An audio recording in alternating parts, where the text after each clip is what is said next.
Le Varéor de l'Université de Sherbrooke n'a vraiment laissé aucune chance aux Stingers de Concordia cet après-midi à Sherbrooke en emportant par 48-21.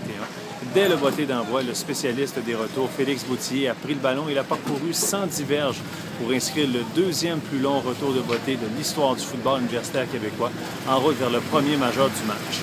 Évidemment, pas en reste, il a marqué un deuxième touché, cette fois sur 62 verges, sur un botté de dégagement de Concordia au deuxième quart pour marquer son deuxième touché du match en pareille circonstance. Alors à la demi, avec le pointage de 35-14, on se doutait bien que c'était pas mal terminé et que la victoire était en poche. Évidemment, lors de la deuxième demi, ce sont les recrues qui ont pris le terrain pour le Varéor. Donc, une belle prestation des unités spéciales du Varéor, une défensive solide, entre autres, par la belle prestation du joueur de ligne Frédéric Verville qui a réalisé 3 sacs du quart. Et du côté de l'attaque, on a fait notre petit bonhomme de chemin et surtout, on a réalisé de belles percées avec le jeu au sol. Alexandre Aubé, entre autres, qui a franchi le cap des 100 verges, ce qui n'est pas arrivé très souvent pour l'attaque du Varéor, l'attaque au sol cette saison.